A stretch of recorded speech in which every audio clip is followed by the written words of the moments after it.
In honor of Women's History Month, we've been talking with female leaders in sports, politics, business, and entertainment. And this morning, we are focusing on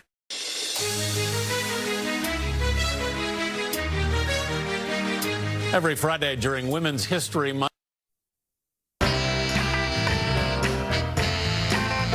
All month long, we've been celebrating Women's History Month by talking with female leaders in sports, politics, business, and entertainment. And this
It reminds me when we were children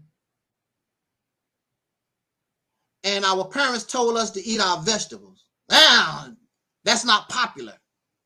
You want to eat something sweet, something tastes good. I don't want no spinach. I don't want no carrots. But that's what's good for you. But those are children. Adults understand that that spinach and that broccoli and that cabbage is good. A child does not comprehend and don't understand what is good and what is bad. Here we are, a group of people, and we still have the mentality and the mindset of a child because Angel Snub 7 don't look good. Because Angel Snub 7 don't sound good, then he's bad. He's spinach. You don't want to eat your vegetables, but your vegetables, most of the time, the things that's good for you, you're not going to like. Woo! Did you just catch what I said? Most of the things that's good for you, you're not gonna like. Most of the medication, when we're sick, you're not gonna like. It's got a bad taste. It has bad side effects, but it helps you in your sickness.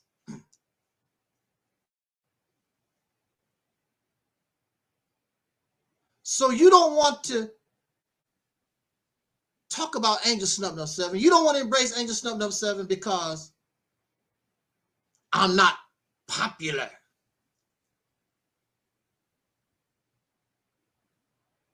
I'm not popular because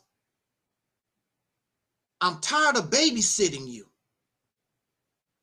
You're grown men and women.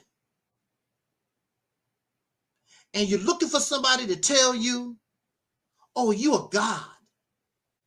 You a queen. You a king.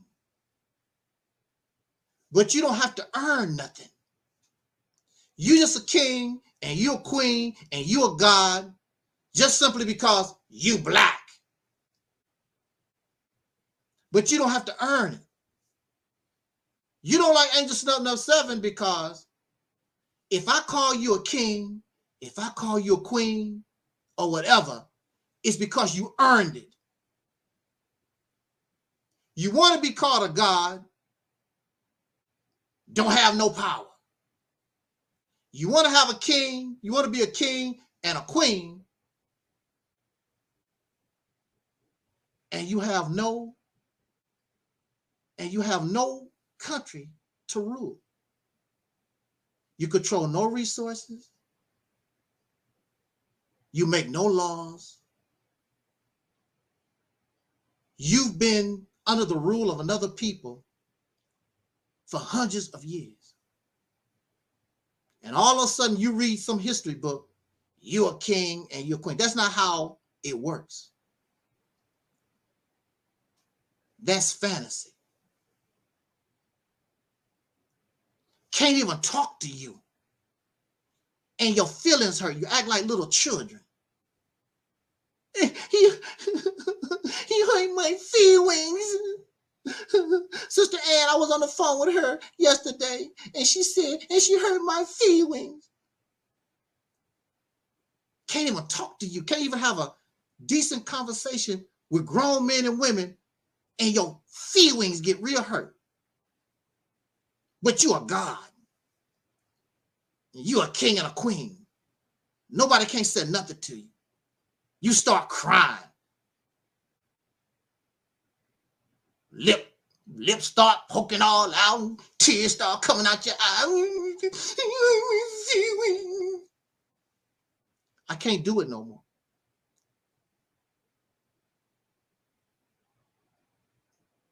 In order to change the condition that we're in, you have to be an adult. You cannot allow every little thing to make you cry.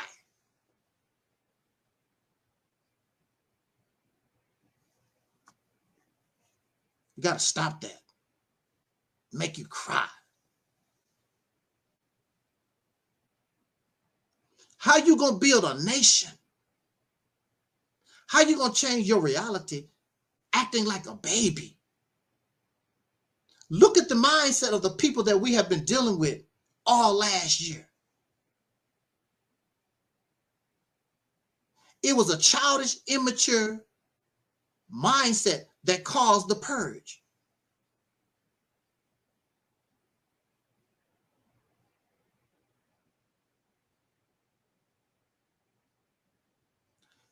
Grown men and women, and then we get angry and we get upset. You can't talk to nobody like children do.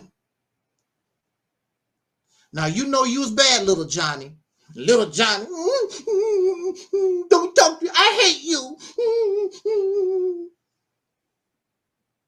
You remember? Because your parents didn't do something that you wanted. Some of us actually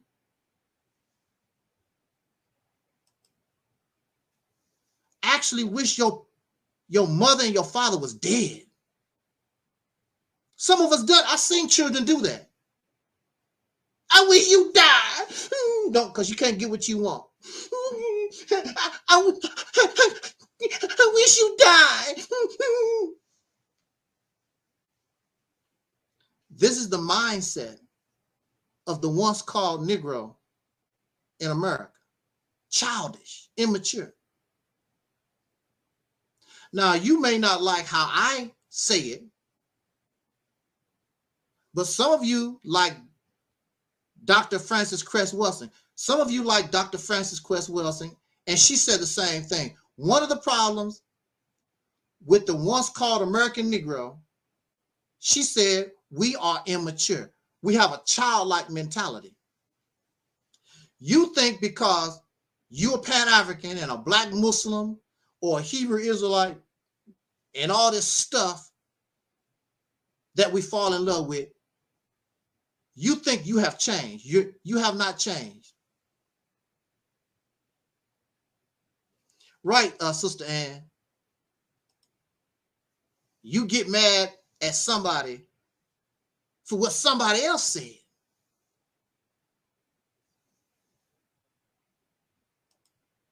Yeah, we have this person. We have this person. I want you dead. Why?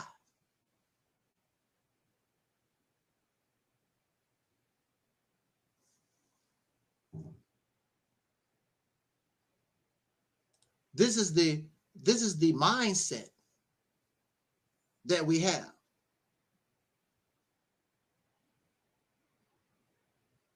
In order to change the condition, physically, we are adults, physically. But here, we're still children.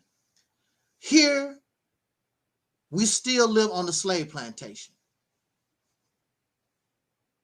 And you think that you are better than our ancestors who was on the slave plantation. But you're not. You're actually worse because they knew exactly what they was dealing with. You think that you have escaped it, and you have not.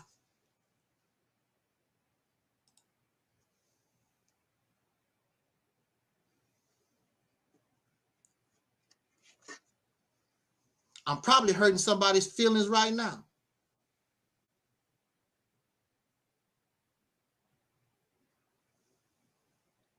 I can't do it no more.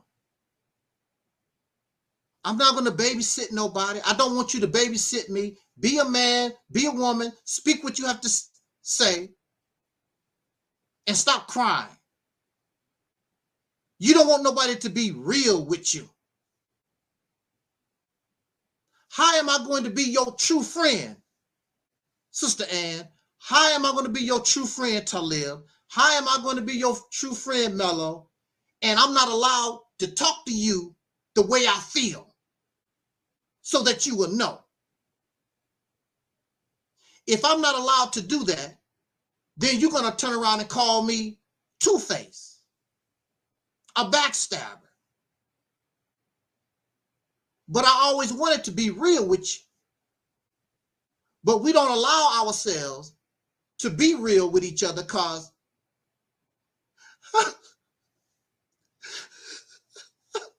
excuse me, just talking about this and all these things y'all saying about me right now. You heard my theories.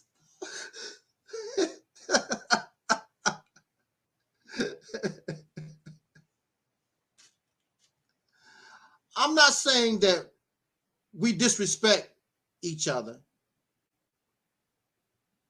I'm not saying that we be mean to one another. But as adults, you have to have some backbone to yourself. Every little thing you cry. We have to get out of this. How can we grow as a human being, let alone a nation, being so immature? This is why the people that we were dealing with last year, that's why we all find ourselves in that situation because of immaturity. Because we can't handle reality. We want somebody to kiss our backside, whether we are right or whether we are wrong. But that's a disservice. In the long run, that's a disservice. To you, that's a disservice to me. If you are my sister if you are my brother and Angel Snub Nub 7 breasts stink, which it can, all of us can have stinky breath. I'm not saying go out in the public and tell everybody, ooh, Angel, your breath smell, woo, brother, you need some mints. No, you take your brother, you take your sister and say, hey,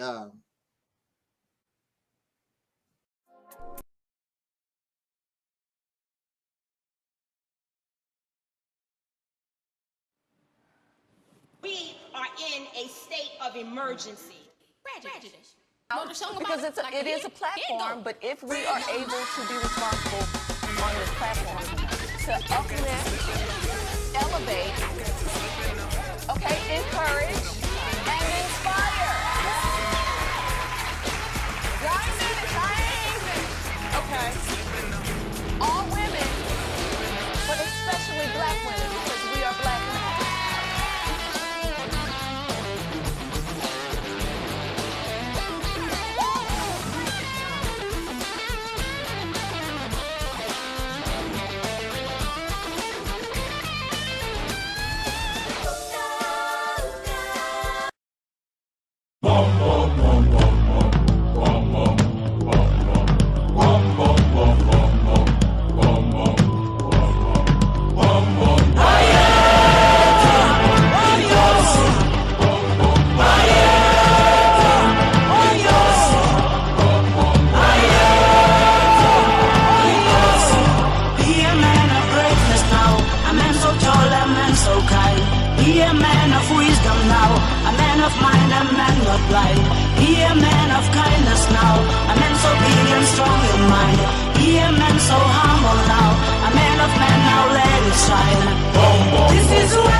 Hi, this is EnVogue. I'm Terry Ellis. I'm Cindy. And I'm Rona.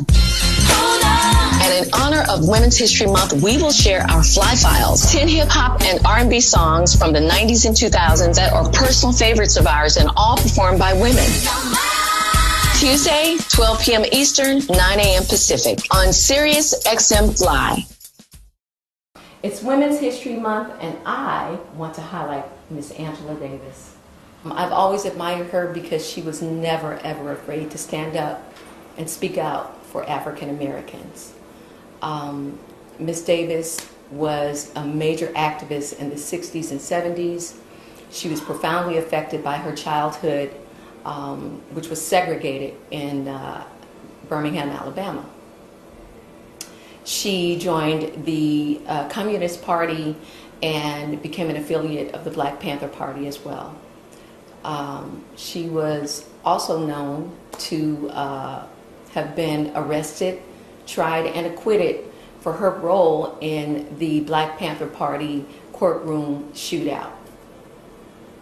She went on to have a profound and distinguished academic career at colleges such as Pomona College, Rutgers, and Vassar. And she has remained politically active and so passionate for African Americans to this day.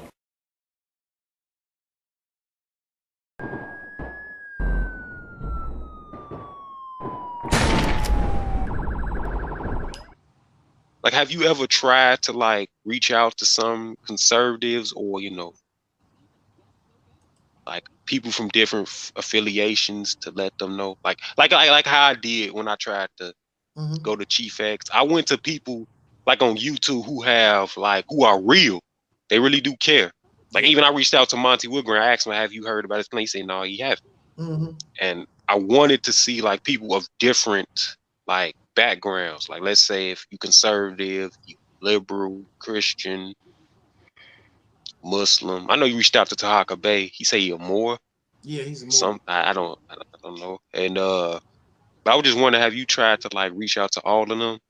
But I know you said. Yeah. I have reached out to people even before the Mississippi campaign since 2009.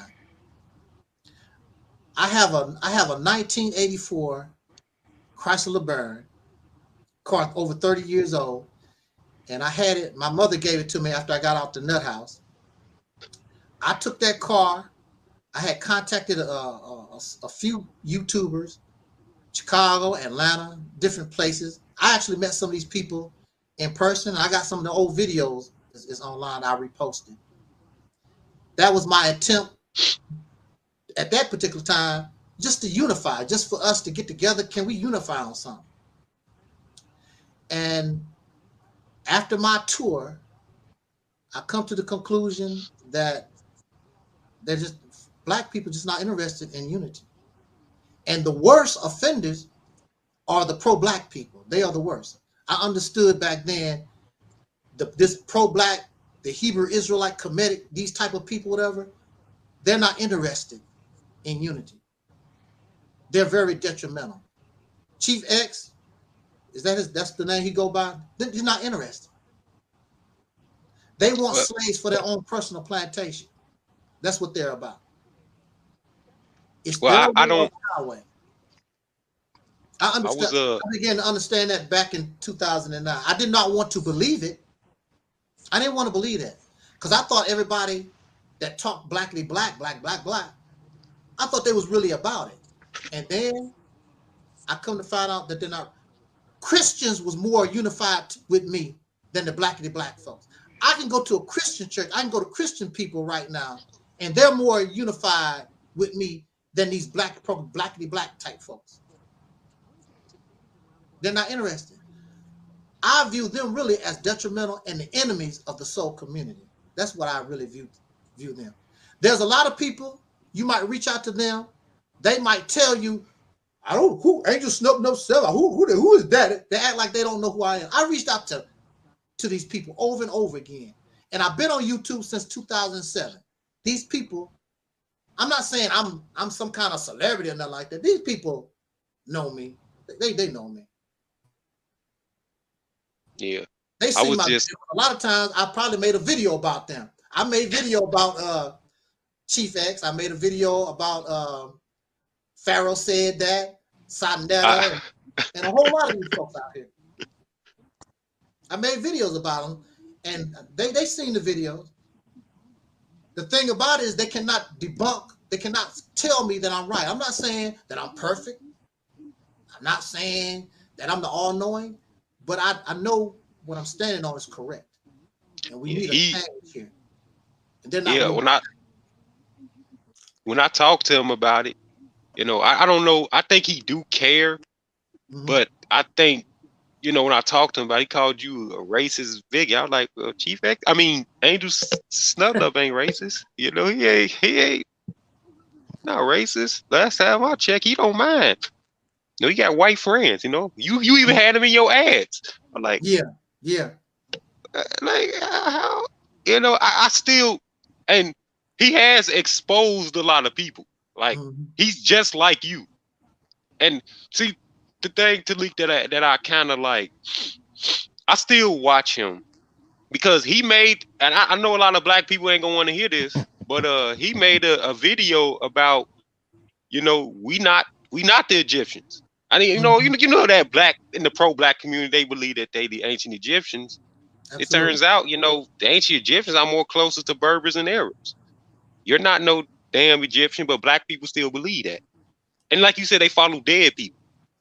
People who weren't even you, you know. They and even it's like I started thinking about it, and I used to believe that, but I started thinking about it like, man, like, what is it? Are you building pyramids today? I mean, you're not an Arab. That's the ancient Egyptian language was Arabic. So how is it like, how is it related to you? And Chief X is right on that. You know, and I started thinking, I don't know why black people still believe that, you know. I opened my mind to it, and I realized, like, you know, I don't, I guess people just even he did. There might be some true information on Sarah Sunseti. Chief X did say some stuff about him. Yeah, we listened to Sarah Sunseti this morning. Yeah, I know. And I just watch him for comedy. He do say some truthful stuff, but he just comedy, he like a comedy dude. But I don't know. I'm blacking all y'all ass again. I forget his little slogan. Yeah, Chief X did say some stuff about him that I can actually understand might be true. I don't want to spread rumors, but if you watch some of his videos, what he said, it might be true. And I kind of starting to understand that a lot of people, it's like Taalik was saying, like a lot of people, they not really interested in liberation. They interested in the money. Yeah. And I started to see that. And I do think Chief X do care, but I think the thing with him that I just was a little, kind of like it was odd to me is that he let that ideology get in the way of actually trying to like listen to somebody. And it's funny, he's kind of he's still a respectful dude to me, but it's just that he's become a victim of his own like thinking. And I tried to get people to watch his ancient Egyptian debunk video, but the people I tried to, they was in their feelings, they didn't want to believe it. I say watch it, just watch it. It's the same way I was trying to get people to learn more about the Mississippi campaign. Like, just talk to the He wants to talk to you. Both of y'all, both Chief X and Taalik Ibn'rad, they want to talk to you. They want to spread it out to you. Yeah. But people let their ideologies get in the way of it. Just clouds their judgment, and it makes it harder. It makes it harder to like. I just like, that's the only thing about Chief X, that. Well, he says I that didn't we are South Pacific Africans. What he say? Yeah, he said we sub-Saharan. No, not sub-Saharan. I think that's what he said. Sub-Saharan Africans. Yeah, and he said, like it does make sense about the like Africa is different. It's like the West, and then you have the North. It's more white like Africans, and I know a lot of Black people don't understand. Like, I guess that's another thing. Taalik, it adds more to your plan. Like, I don't think a lot of us, even me, a lot of us we're not educated enough, on things to actually like actually understand it. So when you're not educated enough, and he's a guy that supports the 2A, gun control. And I mean gun. And I'm not against that, but I also understand that I think there should be gun control, because I understand the idea that when you get involved into like certain people may rob you. I can understand you got to do what you got to do. Absolutely. I mean, but the only thing I'm against that, because I had a friend, and he knew me since I was little, and he had a gun and he got killed. And he left a child behind. So it's not like, I don't believe like having a gun just simply means you're gonna be protected. It may put your life in more danger. That's true. But too. I'm just putting that, because I did learn that from the streets, whoever got their gun out first is the winner. So I just put in a point that when a person gets let their ideas, like their ideology, cloud their judgment, it makes it harder to talk to that person. Because it's like, even when I was at Taalik, I never told you that, or Z-Mad, both of y'all, I never told you this, but like about 2 days ago, because I'm really in for unity. There's a Hispanic lady that works with me, and I was telling her, like, she's like, do you go to church? And I didn't want to. I'm an atheist, but I didn't want to get into an argument with her. Yes. I just said, look, this is not the time and place for this. And she said, well, I understand that, but I'm a man of God, and Jesus is the way. I'm like, okay, I understand that, okay, and that's okay, but like other people, they're not going to agree with that. Yeah, I mean, somebody may be a Muslim. I mean, you may get into an argument. And I told her, like, well, if you keep this up, you may end up losing your job. And she said, well, I don't care about that because, you know, Jesus will provide. Well, I told her, well, you're going to be calling on Jesus because, you know, you know, you got a child. Like, what you going to think about your child? I mean, and I'm just bringing this up because I really do understand that. When I go to work, I don't care about, you know, people's ideologies. And I work, there's a conservative that work at my job. He an old man, but I look past all that. I care about helping him because he's a black man. He's old, you know. I look past all that. I don't care what you believe. No, like my friend, he in the comments, he watching this now. He a Muslim, like I told you, but I still hang out with him. I don't care what he believe. I never care. I don't care if you gang bang, like, well, you know, if you ain't about that life, you know. But I know gang members and I know people from different ideologies, but I never cared. I just care about unity. I do have plans, but I also want to support. I really want to have that shirt for you, Taalik. I just hate not having it. Like, it just be making me mad. Like, man, look, I gotta prove myself. Like, I gotta help him, man. I ain't got this shirt. Like, goddamn. Like, how can I help this dude? Like, man, I wish I had the shirt. You know, I could have at least proved my worth. Like, I'm trying to do something. You know, it just makes me sad. I ain't got the shirt. I'm glad I will have that shirt one day. Yes, sir. Well, I gotta see. I want to draw it out first to see how it worked for you. But I was thinking about having like everybody's different beliefs. I just wanted, like I told you, I wanted to have a train or some wheels or something. I don't know, going in one direction. I was thinking about having you as the conductor or something. I don't know, because you always say the soul train. So.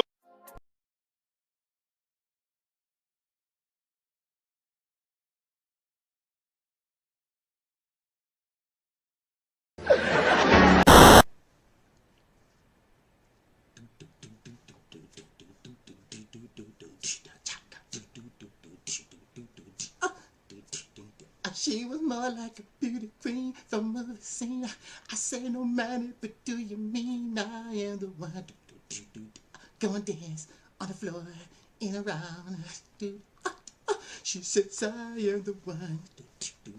Go and dance on the floor in around. She told me her name was Billie Jean. As she crossed the scene, she said I had her, but as she dreamed, being the one.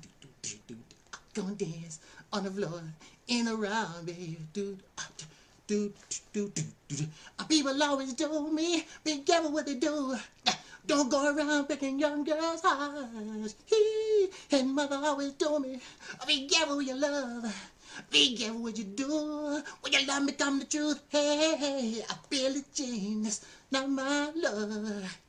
She's just a girl who claims that I am the one, but the kid is not my son.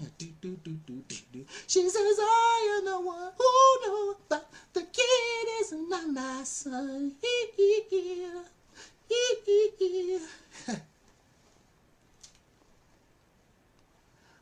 I ain't impressed. The deacon said, imagine how Michael Jackson felt when he told Joseph, I want out of the Jackson 5.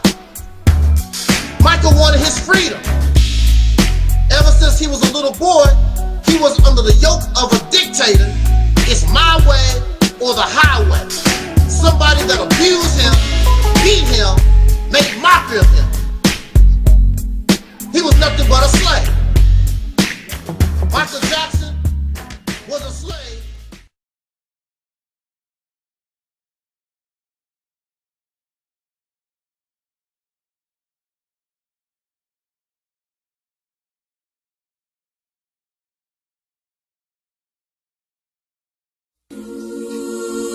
Hi, this is EnVogue. I'm Terry Ellis. I'm Cindy. And I'm Rona.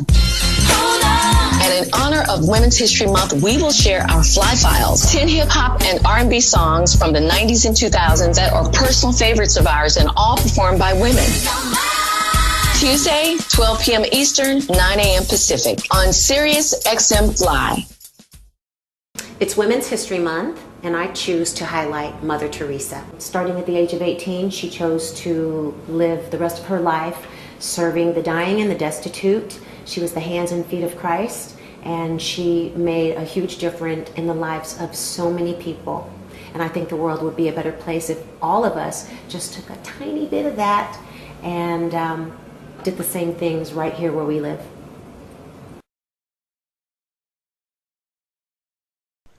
Is you between the ages of 45 and 85 years old and don't have life insurance? What your loved one gonna do if you die all of a sudden?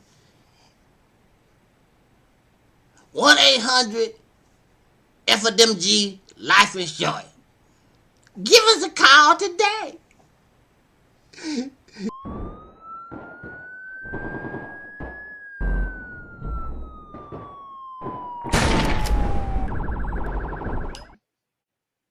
Trying to get with your 20-some-year-old daughter. She's grown. She's an adult. There's nothing that you can do about it. But you know, and I know, that you do not want your 21, 20-something, 18-year-old daughter messing around with an old 60-year-old grandfather. But that's acceptable behavior under religion.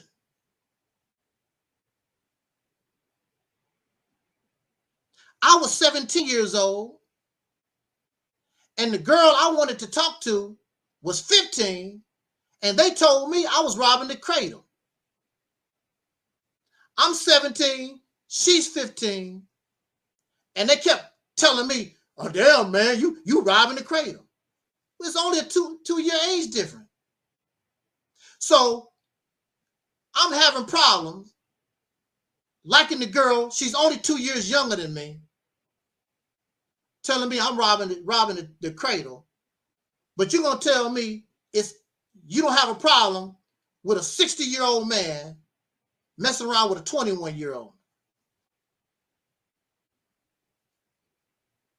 See how crazy and insane religion makes us.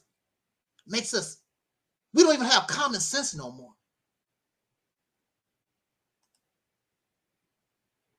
Look. So the second excuse is this. Well, you see, God told me to do this so I can spread my seed. God told me to do this so I can spread my seed. That's what they're going to tell you.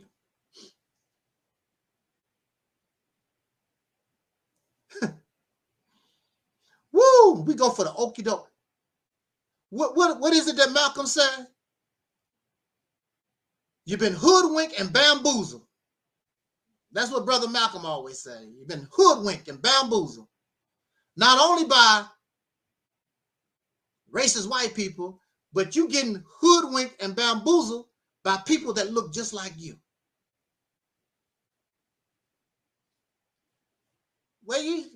What was it that Elijah Muhammad told Malcolm?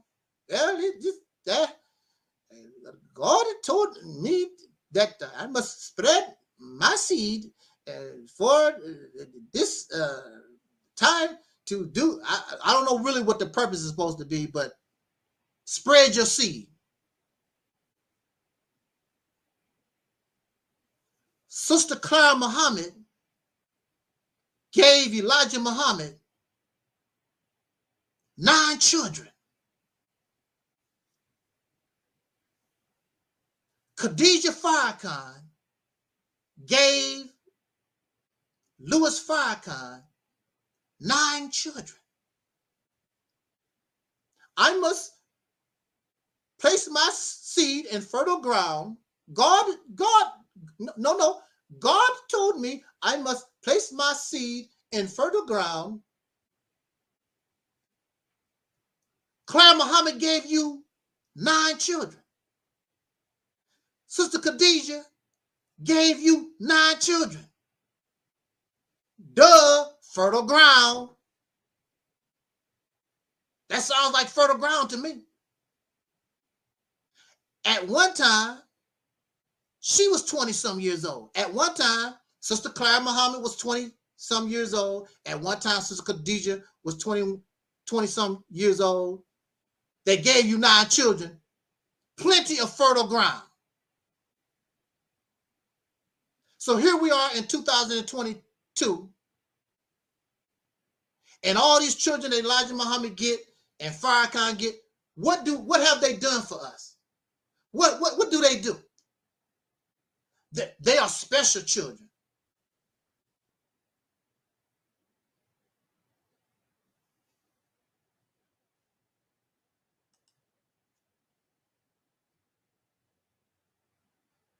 So you're saying that the children that you have with Sister Clara Muhammad, the children that you have with Sister Khadijah, your first children, they're not good enough. They're not good enough. Why aren't they good enough? Your first children. Something was wrong with that fertile soil. So actually what you're saying is something was wrong with Sister Clara, the woman that backed you up and supported you through thick and thin. There's something wrong with Sister Khadijah, somebody who backed you up through thick and thin. There's something wrong with their womb. There's something wrong with them as a person. Because simply the bottom line is you don't like women anyway. That's the root of the problem. That's the real deal. You don't like women anyway.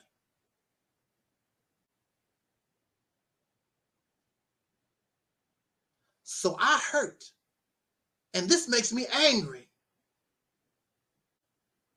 Because I don't want to see you women. I don't want to see the sisters. I don't want to see women like this. It's a hurtful thing.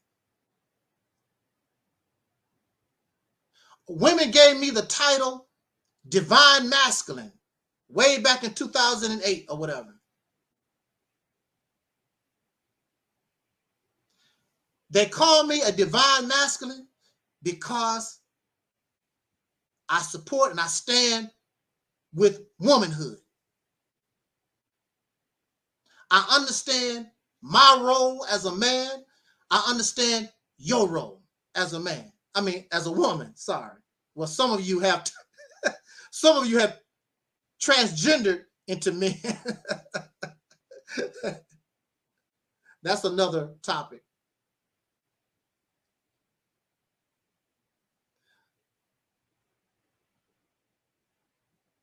Because I love you. I love you with all my heart. I love us. I don't like injustice. I don't like mistreatment. I don't like bullies. And these men bully you. They exploit you. They deceive you. They lie. Hiding behind religion. What does religion, what do these things do for you? What are you getting out of these relationships? Everything favors the man. And that's why he's happy. If religion did not favor him, he stopped believing in God. If the God did not favor him, these men would stop believing in God. But since the God, mind you, a fictional character that they made up, favors them, oh yes, God woke me up this morning and God did this and whatever. It's not right. And you're not going to tell me, you can talk to you blue in the face. It's not right for what Elijah Muhammad did to Sister Clara. It's not right for what Farrakhan done to that poor sister, Khadijah. Those sisters supported them through thick and thin, good wives and mothers. I have received no information, heard no gossip where these women was foul. The men was foul. And they justified their nasty, filthy actions, hiding behind their dirty religion, hiding behind the Quran. Because they hoes and they weak in the mind. Why would God choose weak-ass men to represent them? represent him, rather. Why do God always choose weak-ass folks? I don't understand that. And we fall in love with these people. If the average brother or sister did that in the ranks, they would get ostracized. They would get thrown out of the Nation of Islam. But Farrakhan can do that. Who gave him permission? Where in the Quran? Farrakhan is not a prophet. Farrakhan is nothing but an FOI. He's just an average, regular guy. He's not the messenger of Allah. Why do he get a pass? Because he made a hoe out of you and he's your pimp. That's the reason why. He makes you feel good. He gives you a spiritual massage. And he gets a pass.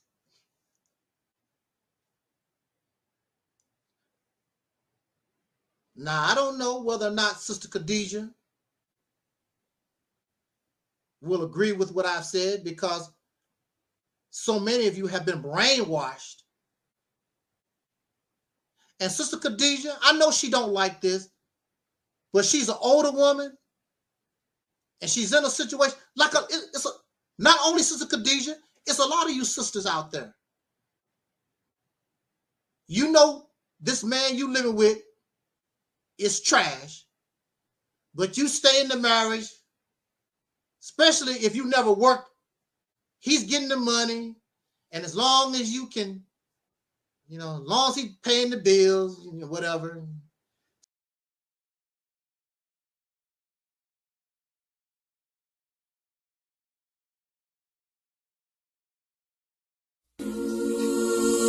Hi, this is EnVogue. I'm Terry Ellis. I'm Cindy. And I'm Rona. And in honor of Women's History Month, we will share our Fly Files, 10 hip-hop and R&B songs from the 90s and 2000s that are personal favorites of ours and all performed by women. Tuesday, 12 p.m. Eastern, 9 a.m. Pacific on Sirius XM Fly. Hey everybody, it's Women's History Month and I am highlighting women astronauts. I can remember in about 2013, we were performing in Seattle, Washington, and we had some days off, and so we decided to go and visit this place called Blue Origin, which is an aerospace company. And at the time, I believe they were making like these space pods for civilians to be able to go up into space, and then they took us around the facility and we could take a look at all of the components that make up a rocket ship. And one piece in particular just fascinated me because you could hold it in the middle of your hand, but it was like 50 pounds, right? And then they had these grooves in it that the fuel would travel through, and they said that if any of that stuff wasn't as precise as it needed to be, that it could fail the whole mission. And I was just like, yo, what amazing detail. And I just wondered, if I was exposed to something like that when I was a little girl, would I have chosen science? So shout out to Sally Ride, Macy Jemison, and a slew of other women who have made their mark in history going into space.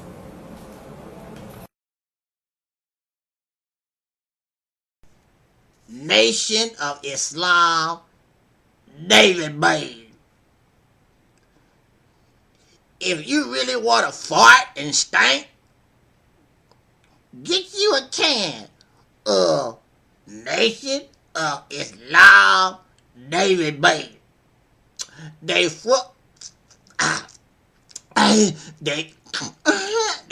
of fiber and got a lot of other good stuff in the bean. They go through your tummy and it's really yummy. Oh.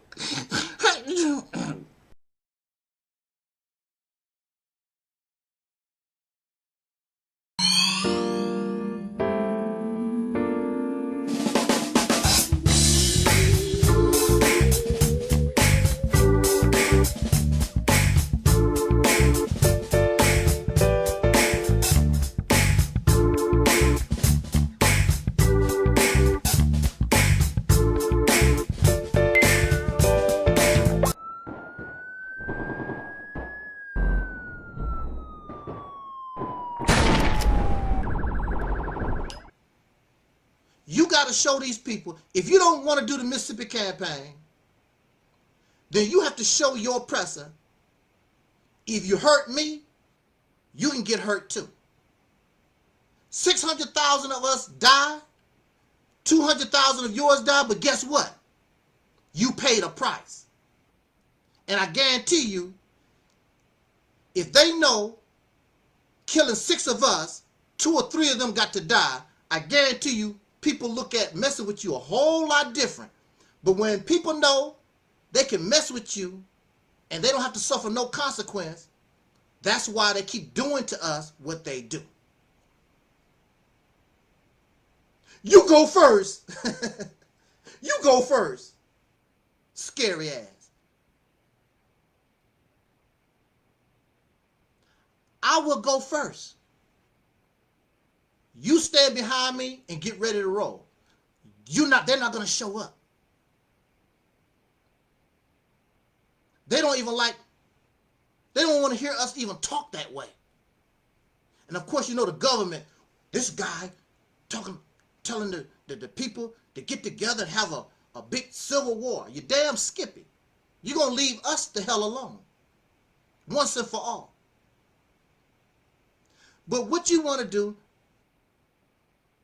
you want to keep marching, keep crying, going to funerals. And not only with the white man, I'm talking about these gangs in our neighborhoods too. All this criminal activity in our neighborhoods. The men go out and you tell these gang members, that's over, no more. Yes, some of the brothers gonna get killed, but you're gonna kill all the gang members, all the pimps. You're gonna push all the prostitutes out your neighborhoods. They all gonna be gone. That's what men do.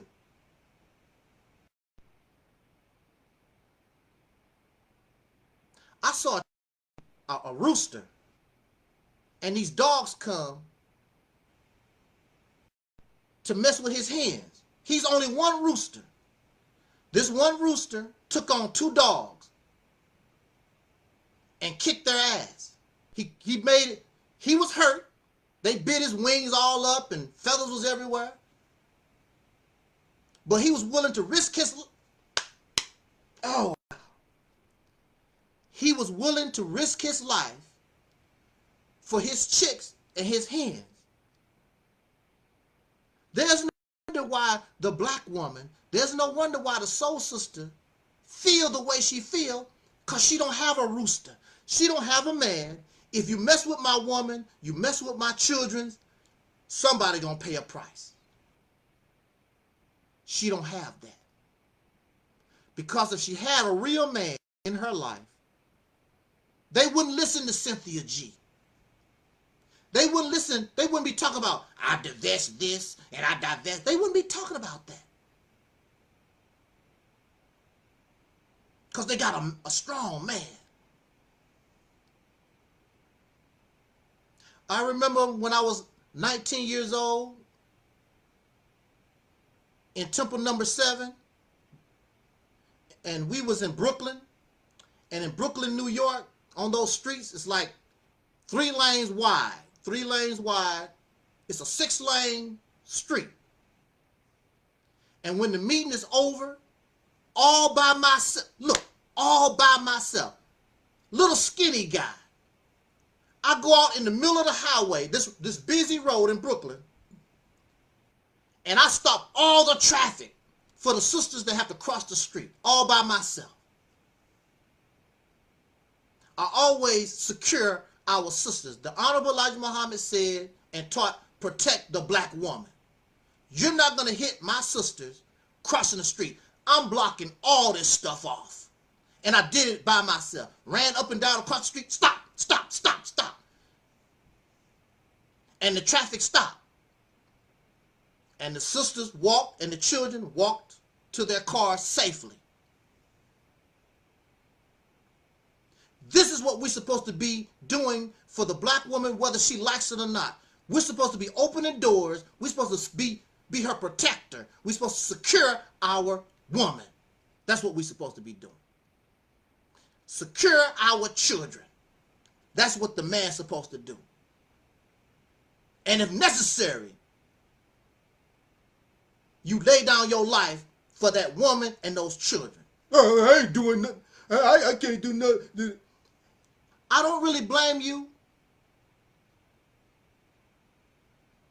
The mentality and the mindset a lot of our people have, I don't blame you. I wouldn't lay my life down for a stupid woman. But if we could get ourselves together and that woman is on your side, yes. Yes. She should feel secure. She should feel protected. And your children, your boys and your girls, when they look at us as men, look at my daddy. That's my daddy out there. That's my uncle. That's my cousin. Woo, man. The black woman and your children, they love you. We are failing them.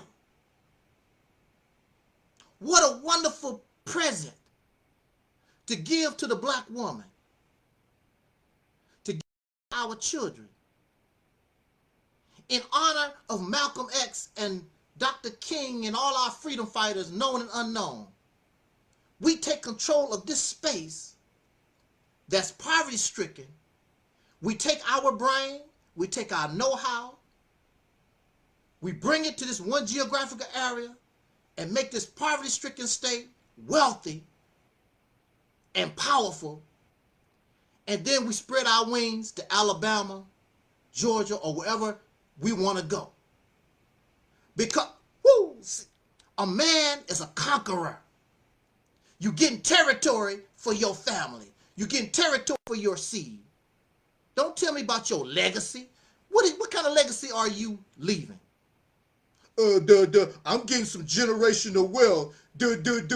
I got some farmland. Chump change. I got a tank. I control the law. I control the Mississippi river that rolls through my land. I control the Mississippi River. I control the electricity and the gas, the laws and the policies. I don't know where you do anywhere else, but when you come here, the black man rule.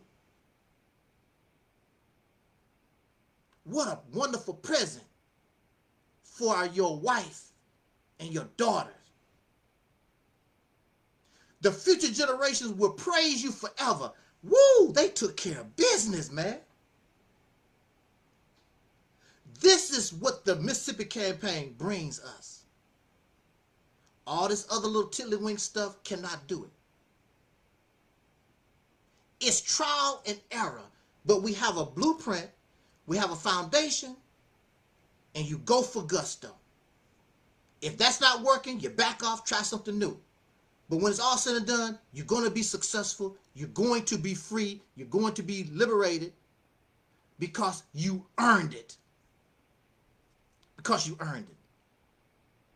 Shout out to Alabama. Jay is in Alabama. Shout out to our people in Alabama. Shout out to Jay in Alabama.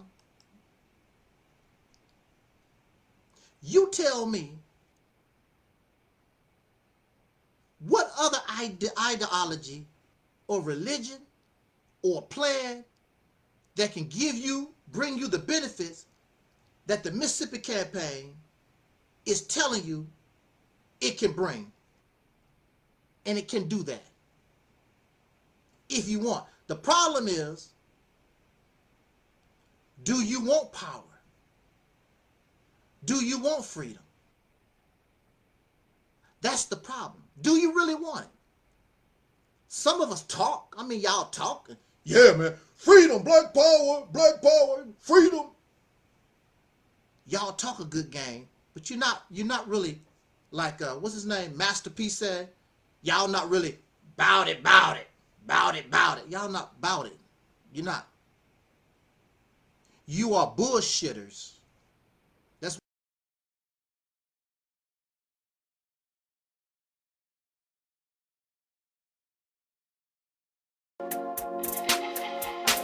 Everybody who is black and interested in black people, let us sit down and find out how we can get together in one direction against one enemy and accomplish this job overnight. When soul singer and black activist Sam Cooke wrote the lyrics to his song, "A Change Is Gonna Come," it was very direct and to the point. With some changes to it, the song was still digestible. In the year 2019, black folks continue to go through the change rather than direct the change. A community activist named Taalik Ibn'rad has made an appeal similar to what Sam Cooke was asking for. A change. It's said that the meek shall inherit the earth. We ask when. When will the landlords give the meek a free lease? Mr. Ibn'rad is humbly asking for the state of Mississippi. This is Dusty Basement Studios, and we approve of this message.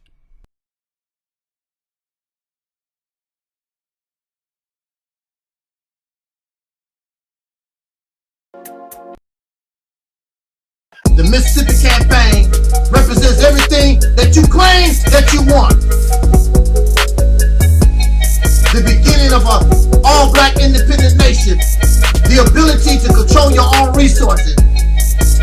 Your politics. The law.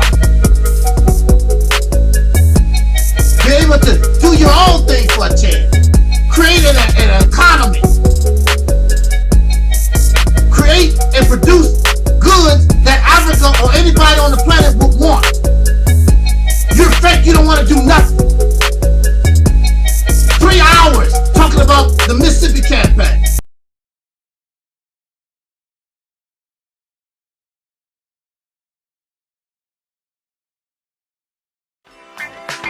Nobody takes down Angel Snuffing Up 7 easy. There's a reason why, after 100 channels destroyed, Angel Snuffing Up 7 is still here. There's a reason why nobody want to get in a beef with Angel Snuffing Up 7. But you don't take me seriously, and now your ass is barbecued.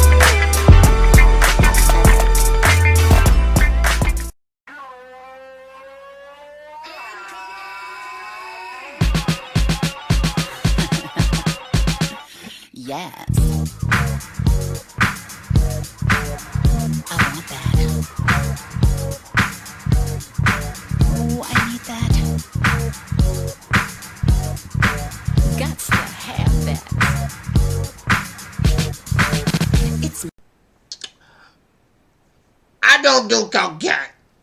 I want to make... I do not do cocaine. No. I do not do cocaine. I don't do cocaine. But these people pay me to advertise, so I'm going to advertise because they pay never to advertise. Now, if y'all do go cocaine, don't say SNIFFY taught you to do cocaine. Because I don't do cocaine. No. That ain't the reason why I sniff. Now, there's some of y'all that like methamphetamine, okay? Alright, so go get you a bag of methamphetamine, okay? And that'll help you, whatever your problem is, get you a bag of methamphetamine.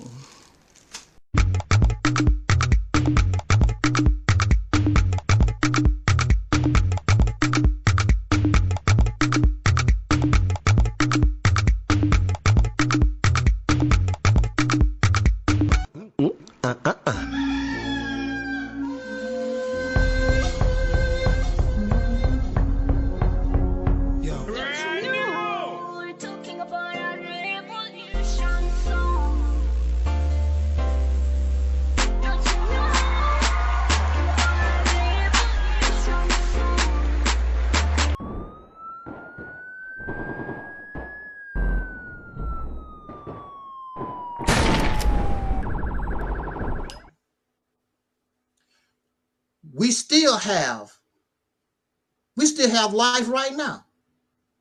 They're not in a family.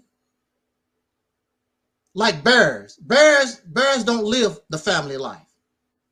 Male and female bears only come together to mate, and that's it. Matter of fact, he'll turn around and eat his cubs. Male tigers do the same thing. They don't hang around with the family. Oh, that's my son. I'm so proud. Come here, little cubby. They don't do that. Male tigers hit and quit and go about their business. There is no family. The only family is the mothers with their babies. And really, that's not family, because as soon as they get of age, mama say, you got to get the hell out of here, because she's ready to bring in a brand new batch. You too big. You go on, get out of here. She ain't interested. It's very rare that a lot of animals let their young hang around. Then you have something like a turtle. Turtles will never know their parents. The mama sea turtle come up on the beach, lay her eggs, she split. You're on your own. If the eggs hatch, they hatch. If they don't, they don't. She's gone. When the baby turtles show up, they don't know mother, they don't know father. There is no family. And that's life forms, numerous, all over the earth. A lot of animals live solo. So when you make mockery of somebody, oh, that's a single mother. Yeah, so what? There's a lot of animals. There's a lot of life. Where in the law do it say that I have to have a husband or a wife or a girlfriend? It can't just be me and my babies like the mama tiger or the mama bear. Mama bear raised male and female just fine without daddy being around. I ain't never seen a homosexual tiger. I never seen a homosexual bear. And mama tiger, mama bear raised both genders just fine. Now here you are, you have a human being who's supposed to be the most intelligent on the planet. You telling me that the woman is not qualified in order to raise both genders. That's what you're telling me. She's too stupid, but she's the most intelligent on the planet. So I don't get it. So how do we get into family? Well, according to what I know of in biology, when we talk about family, it begins when life began to understand that life trying to survive is easier if I join with somebody else. Now, we just talked about the mama tiger, which is fine, but she could increase the chances of her babies growing to adulthood if the father hung around. This is the reason why many animals began to understand I can make it better. Our babies can make it if we work as a team. This is when the ideal of family began. Birds began to use the strategy. Insects start to use the strategy. All life on this planet, many of them. The most successful life forms on the earth are those in family units, those who have learned how to use teamwork. And some of the most successful animals on the planet are ants. You can find ants all over the earth, I believe, except Antarctica. They work as a team. And another animal that's been very successful for millions of years is the bee. And that's what I want for us. I want us to be like the bee. I want us to be like the ants. They live in a society. There's no big I's or little U's. Everybody knows their role. My role ain't no better than your role. They understand that we have to work together or we all die together. That's their philosophy. Anything a bee do, he don't go around wondering, is that bee getting more than I am? They don't trip off stuff like that. And even though you call her the queen bee, they don't trip off of that. They don't, that's something that the men put that on that insect. That's just her job. And they all working as a unit because they all have a chance to survive. So it can begin with two individuals or two parents. That's the beginning of the family. And we begin to find out that that's a better strategy so our babies can survive. But it gets even better when this family join with another family. And this is what you see in the insect world, where there's a big group. Instead of 2 or 3 individuals or whatever, there's a big group. Bee life is a family life.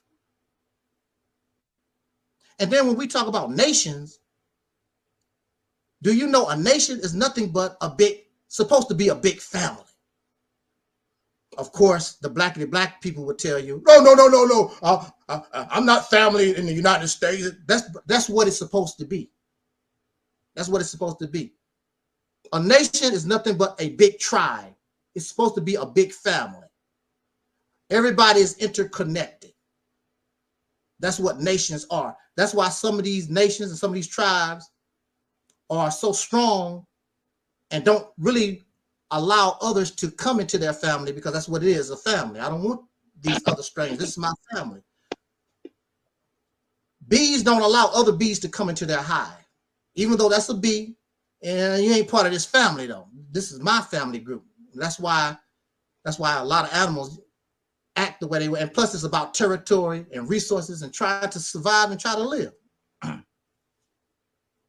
So we understand that family is nothing really, it's a strategy to survive. You don't need family. But of course, as you know, if you have family, it makes things much easier on us. In 2022, you don't need family because I'll have millions of dollars. What I need family for?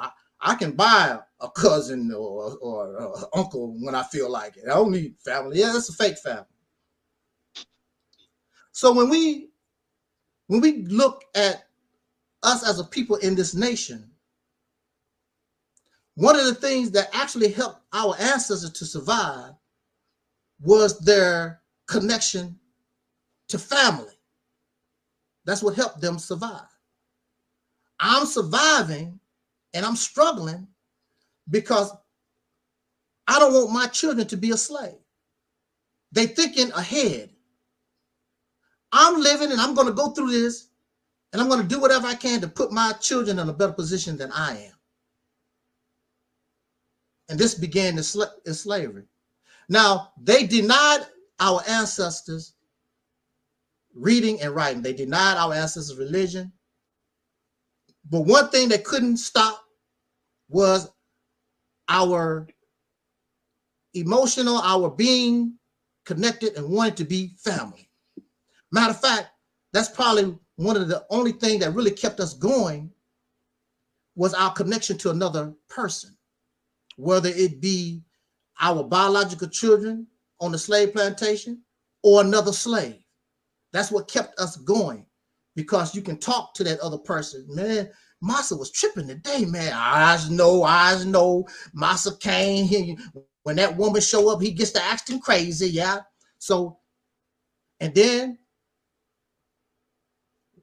a slave that's in the house might be able to get that extra biscuit for you when you have these connections. See, when you're alone, you just on your own, you can't do nothing. But when you have help and somebody in the master's quarters, when you have help, you can't pick that cotton sack and you know you'll get a whipping. Another slave will grab it. I'll help you, boy, so you don't get a whooping by the massa. This family thing was a way to help us to survive. And during slavery, family don't have to be biological, because as you know, we were being shipped from place to place. There's no guarantee your family gonna stay, your biological family is gonna stay together. So your son is shipped over here, your daughter shipped over there, your wife shipped over there. We keep talking about or some of these people keep talking about, you know, you're Africans or you're Aboriginal. You don't even know you are biologically connected to your people because we've been shipped and flipped around all over the place. You don't even know if you biologically a part of who you claim that you are. You really don't know. Because what happens is, if a slave woman, her children were shipped off somewhere, she would adopt other children on the plantation as her own. They would grow up and view her as their mother. And that's the way it would be. That's your mama. And those other children would be forgotten. And you know, we still continue that behavior way after slavery. I had an uncle. Where do you live? We can handle this like men. I will come to where you are and I will whoop your ass. And I will whoop your ass. And I will whoop your ass. And I will whoop your ass. Where do you live? We can handle this like men. I will come to where you are and I will whoop your ass.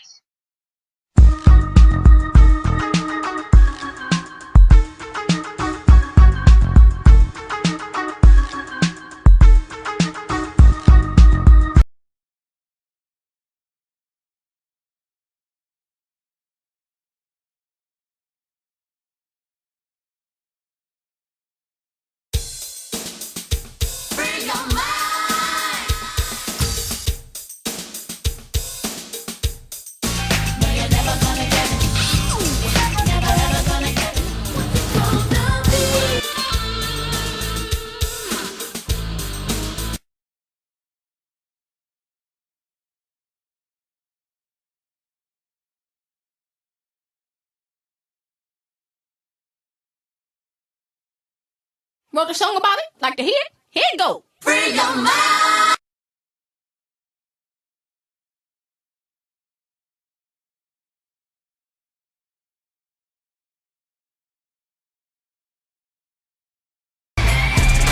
Free your mind. Hey. Merry Christmas, everyone. Happy holidays. Happy New Year that's coming. EnVogue t-shirts. Yay! Woohoo! We have other styles too, so make sure you check out our website. Definitely. Happy holidays. Happy holidays.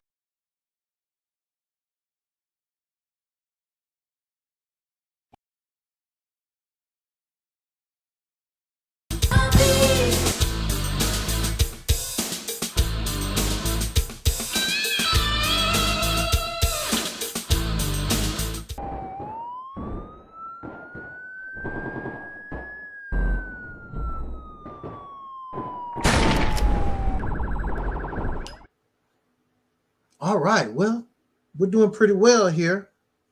I guess I'm gonna go ahead and wrap it up and give our closing statements. And you know, the chat room really enjoys you, Denzel. I thank you very much, brother, for coming by, and also brother Taalik. I just want to make a few comments here, very, very quickly. Based upon what you and brother Taalik was saying. He was talking about the gang, and I simply want to say that for many people, especially those who come from dysfunctional families or caught up in the foster care system and things of this nature, you really don't have family. You just out here struggling, trying to make it on your own. And then you come out here and these people, when you meet these people, criminals are nice. When you first meet a lot of these different criminals and people in the drug gang, they're nice to you. Hey, little brother, come here, man. Let me, they'll break you off a little something, blah, blah, blah, and give you some runs, and you get to feel that little money in your pocket or whatever, get you all caught up. But they give you, the reason why a gang is successful is because a gang is like a family. It's a real strict family. They don't play games. A lot of people that join gangs, you are initiated. You get your ass whooped really, really bad. You're going to have to prove, or they're going to give you an assignment. You got to do something to show that you are loyal to the family. So people are willing to do that. What I got to lose? I'm eating now. Look how I'm dressing now. You know, it's like family to them. And it's some people get caught up. But why can't we be like the gang, except we're not trying to exploit you? We're not trying to get you into criminal life where you can end up in federal prison or you can end up in the morgue. Or you do something that you regret. So we're not like that. But that's again shows the importance of family. Gangs give many people that sense of belonging. You know, it's a sense of belonging. So here we are in America, and you have people that talk about Africa, or they tell you that you're Aboriginal. My problem here is whether you feel as though we are connected to Africa or Aboriginal. My problem is you can't get along with your biological people from Tennessee, from Georgia, from Louisiana, from Texas. You don't get along with your own biological people that you know, that you was born, or some of you was born and raised with. So how you gonna tell me, oh, we got to go to Africa and love the Africans or be Aboriginal? You don't even love the people that you know, born in the United States, way before you was even thought about some Africa, way before you thought about some Native American, Aboriginal, whatever. How you, because see, they live in a delusional world, because those are people. The same reason why you don't like your mama, the same reason why you don't like your cousin, the same reason why those people can exhibit the same behaviors.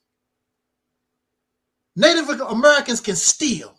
Native Americans lie. Africans lie. They steal, they rape, they rob, they cheat. Matter of fact, one of the most famous scams that we heard on lately is that Nigerian scam. You know, they call and, how you doing that, Denzel? I got $100,000 for you. Send me 100, and you know, and that's your brother. You know, then you find out that you got Nigerian DNA. You know, Nigerian just ripped you for $500. You never see that $100,000. But they act like these people don't do. They don't take a piss.